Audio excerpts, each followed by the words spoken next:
नमस्कार my friend, today we discuss about advent of European. अगर हम शुरू से देखें तो यूरोपियन का आगमन कैसे हुआ भारत में।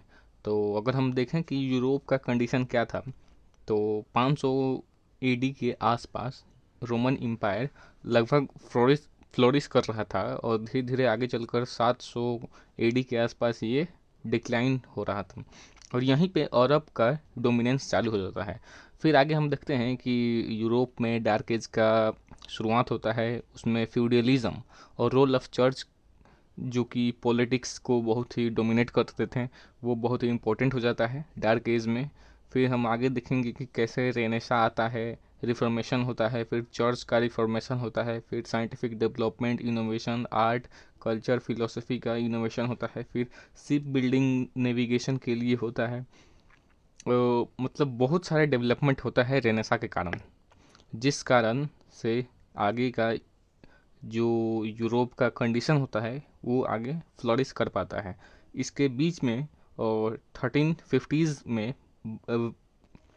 ब्लैक डेथ प्लेग हमें देखने को मिलता है, जो कि केओस के तरफ और फ्यूडल क्राइसिस के जैसे दिखता है। उसके बाद ही हमारा रेनेसा शुरू होता है।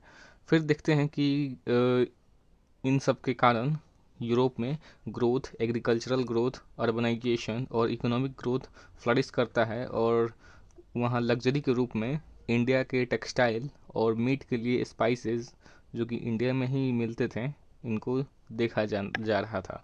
और 1453 में फॉल ऑफ कॉन्स्टेंटिनोपल होता है और ऑटोमन टर्क्स उसको ले लेते हैं और एंट्री करने का वही एक इकलौता रास्ता था ज़मीन से, वो जीत जाते हैं ऑटोमन तुर्क्स और यूरोप में एंट्री ले लेते हैं और रिफॉर्म करते हैं चर्च में।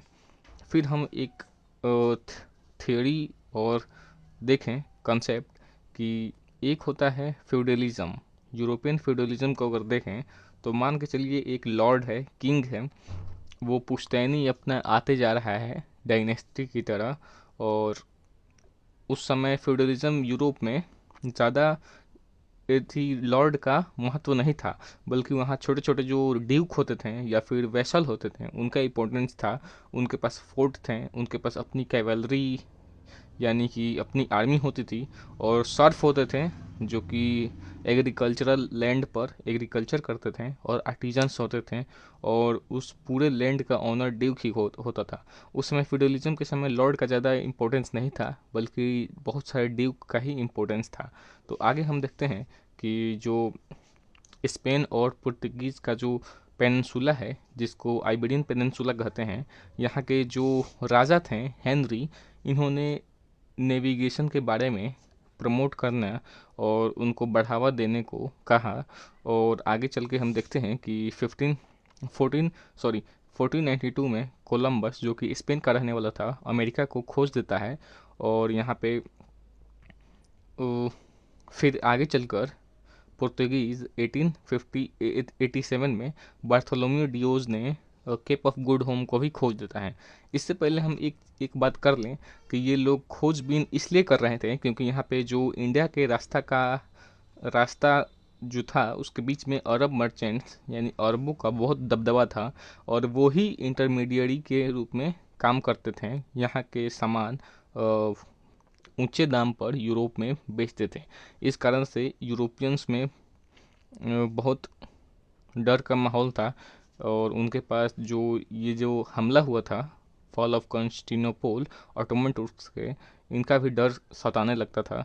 और फिर इन्होंने इंडिया को खोजबीन के लिए अपना मोर्चा खोलते हैं और केप ऑफ गुड होम खोज देते हैं।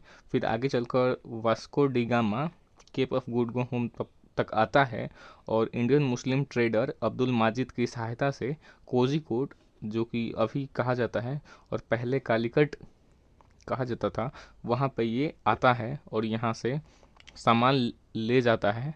इसको हम थोड़ा देर में आगे देखेंगे, लेकिन इसके बीच में हम ट्रीटी ऑफ टोर्डेसिलास, जो कि बहुत इंपॉर्टेंट ट्रीटी है स्पेन और पुर्तगीज़ के बीच में, जिसमें कहा गया कि पुर्तगीज ईस्टर्न वर्ल्ड को देखेंगे और स्पेन वेस्टर्न वर्ल्ड को डोमिनेट करेंगे। इसमें एक थ्योरी आता है मर्केंटिलिज्म, मार्केंटलिज्म 17th सेंचुरी में, और वर्ल्ड में जो वेल्थ हैं वो एकदम स्टैटिक्स हैं। एग्जाम्पल के लिए ब्रिटेन को वेल्थ पे ध्यान देना चाहिए वाया ट्रेड, जैसे कि गोल्ड हो, मर्चेंट या ट्रेडर चीप बाई करें और सेल डियर, कम पैसा में खरीदें और ज़्यादा पैसा में बेचें जिससे उन्हें प्रॉफिट हो। ये सब सिलसिला ब्रिटेन के लिए टिल 1813 तक इंडिया में चलता है। फिर आगे तो ये इंडिया को कब्जा ही लेने का विचार रखते हैं, जिसको भी आगे हम देखेंगे। 3G पॉलिसी उनकी होती है गोल्ड, ग्लोरी और गॉड। इन 3 चीज़ों पे उन लोगों ने ध्यान दिया। फिर हम आगे देखेंगे पुर्तगीज़ के, जो वास्को डी गामा को आगे परस्यू करेंगे, तो हेल्प ऑफ अब्दुल मजीद से वो कालीकट पे रीच हो गया, पहुंच गया। फिर वहाँ के राजा सामूधिरी जैमुरीन से मिले और इन यूरोप गेट 16 मल्टीप्लाई प्रॉफिट हुआ, 60 गुना प्रॉफिट हुआ उनको। और 1500 में फिर पेड्रो अल्वारेज कैब्राल आते हैं और यहाँ पे पुर्तगीज़ अपना टेक्नोलॉजिकल अपलिफ्टमेंट वाले शिप को लाते हैं और यहाँ पे बॉम्बिंग करते हैं, अरब मर्चेंट्स पर पूरा जला देते हैं और लोकल लूट भी करते हैं, बॉम्बार्डिंग एकदम मचा देते हैं। और कोचीन, कैनानौर और कालीकट में फैक्ट्री इस्टेब्लिशमेंट करते हैं। फिर 1501 में वास्को डी गामा आते हैं फिर से और बम्बार्डमेंट ये भी करते हैं एंड फोर्टिफिकेशन शुरू कराते हैं यही। अगर हम फैक्ट्री की बात की जाए तो फैक्ट्री एक वेयर हाउस स्टोर करने के लिए होता था, जिसको फैक्ट्री कहा जाता था। उसको किला करने के लिए थोड़े सिक्योरिटी गार्ड्स होते थे और किला करने के लिए फोर्ट भी बनाया जाता था और फैक्ट्री को चलाने वाले को फैक्टर कहा जाता है। और 1505 में अगर हम देखें तो फर्स्ट गवर्नर ऑफ पुर्तगीज़ आते हैं, जो कि पुर्तगीज के द्वारा अपॉइंट करते हैं वायसराय के रूप में अच्छे से संभालने के लिए ट्रेड को। अल्फांसो दी अल्बुकर्क बाद में आते हैं, लेकिन पहला आते हैं governor general Francisco de Almeida. इनका थॉट था कि 3 साल के लिए हम आए हैं, 1505 से 8 तक रहेंगे और मुस्लिम ट्रेड को डिस्ट्रॉय कर देंगे। अदन, जो कि यहाँ पे अरब के नीचे हिस्से को अदन कहा जाता है, और अरमूज, जो कि अरब के ऊपरी हिस्सा वाले जो रास्ता है उसको, और मलक्का, जो कि सिंगापुर के आसपास है। इन 3 जगहों को डोमिनेट करना और अपने कब्जे में लाना इनका थॉट था, लेकिन इनके काल में तो नहीं हो पाता है, बल्कि आगे जो अल्फांसो दी अल्बुकर्क आते हैं वो ये करके दिखाते हैं। और यहाँ पे बहुत सारे फैक्ट्री जो होते हैं, तंजौर में किलवा, गोवा के अंजादीवो और कोच्चि के फैक्ट्री को फोर्ट से सुरक्षा देने के लिए भी कहा जाता है। अगर इनकी महत्वपूर्ण थियोरी की बात की जाए तो ब्लू वाटर पॉलिसी, जो कि पुर्तगीज लेक के रूप में इंडियन ओशियन को बनाना इनका बहुत बड़ा मुद्दा था, और इसमें कार्टेज सिस्टम यानी परमिट रूल लाने की कोशिश करते हैं और ला भी देते हैं। इसमें 2 बैटल हमें देखने को मिलता है। बैटल ऑफ चौल, जो कि 1808 में लड़ा गया, Mohammed Begada Gujarat plus Egyptian plus Zamorin versus Francisco de Almeida, जिसमें फ्रांसिस्को डी अल्मेडा का शॉन लॉरेंसो डी अल्मेडा की मृत्यु हो जाती है। फिर ये 3 साल के बजाय 4 साल रहते हैं फ्रांसिस्को डी अल्मेडा, और बैटल ऑफ दीव 1509 में लड़ते हैं। Venice plus Egyptian plus Mohammed Begada plus Zamorin versus Francisco de Almeida जीत जाते हैं, और वहाँ पे मोहम्मद बेदारा से वो फैक्ट्री दीव भी करवाने की कोशिश करते हैं और करवाते हैं फैक्ट्री दीव में। अगर हम नेक्स्ट वायसराय की बात की जाए तो 1505 से 15 तक रहने वाले Alfonso de Albuquerque real founder of Portuguese power माना जाता है। ये पहले भी आ चुके थे, जो 1503 में इनका देखा हुआ भारत था। Diplomacy aspect of Alfonso de Albuquerque की बात की जाए तो उस समय भारत विजयनगर अंपायर और ऊपर गोलकोंडा, बीजापुर, अहमदनगर, साउदर्न इंडिया में इन सब का दबदबा था। तो Alfonso de Albuquerque Vijayanagar empire से अलाइज करते हैं फ्रेंडली बिहेव करते हैं कृष्ण देव राय और ये दोस्त हो जाते हैं। फिर इन दोनों के बीच फायर आर्म्स का ट्रेड होता है, कैनन लेते हैं कृष्ण देव राय, और यूरोपियंस एक्सपर्टीज और हॉर्सेस का भी ट्रेड होता है इन दोनों के बीच। यहीं पे कृष्ण देव राय खुश होकर विजयनगर अंपायर में ही भटकल फोर्ट दे देते हैं पुर्तगीज को, और पुर्तगीज का पहला वैसा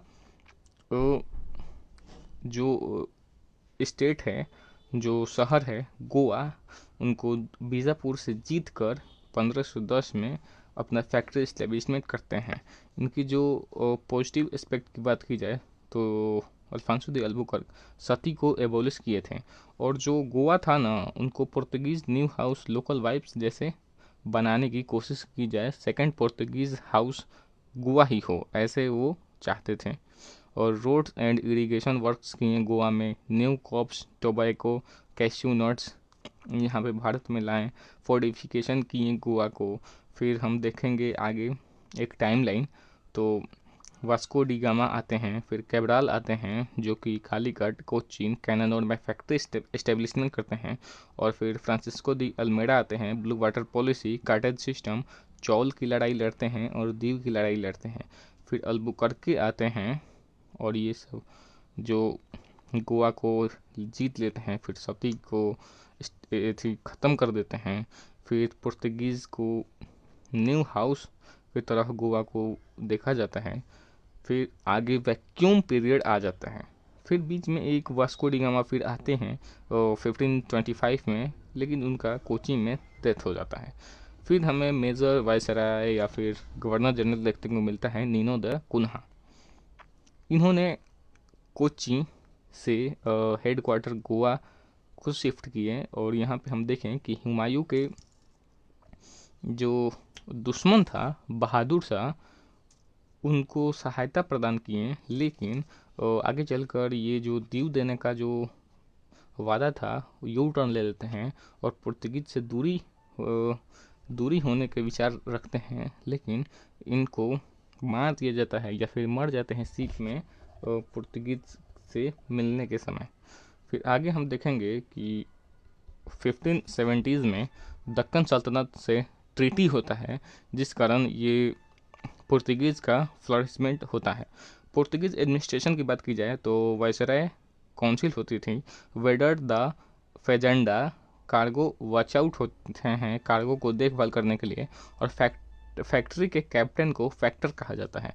favourable condition for Portuguese in India की बात की जाए तो allies with KDR and get support, a small power in India, advance weapons, cannon, ship पे था, और treaty of Tordesillas, weakness of Arab merchants, lack of technology कह सकते हैं, और treaty with Deccan states, Deccan सल्तनत इन 1570s।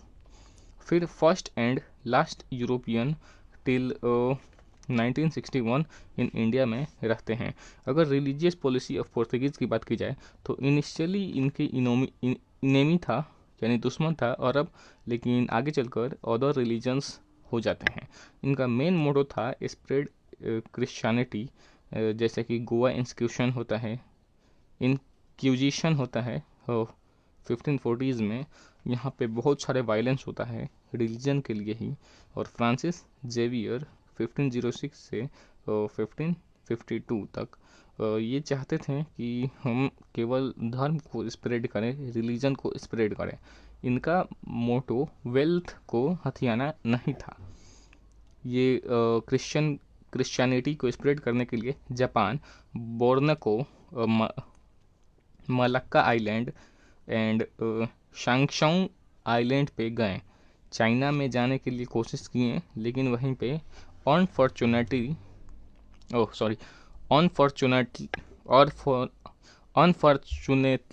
उनका डेथ हो जाता है, और वहाँ पे टॉम्ब इन गोवा वहाँ से लाया जाता है उनका टॉम्ब, और गोवा में ही basilica of Bom Jesus church में रखा जाता है। फिर हम अंतिम स्लाइड को देखें तो यहाँ पे relation with Mughal empire Humayun के साथ एकदम ख़राब ही था, क्योंकि उनके दुश्मन को सपोर्ट किए थे। फिर अकबर के 3 मिशन उनके यहाँ भेजे गए 1579, 1992 में कन्वर्सन इन क्रिश्चियनिटी के लिए, लेकिन अकबर कन्वर्ट हुए ही नहीं, क्योंकि वे एकदम लिबरल विचारधारा के थे और अपना ही एक धर्म उसने बनाया ही था। अगर हम जहांगीर की बात की जाए तो जहांगीर के शिप को पुर्तगीज सीज कर देते हैं, जिसके कंपनसेशन के लिए जहांगीर द्वारा मुकर्रब को भेजा जाता है।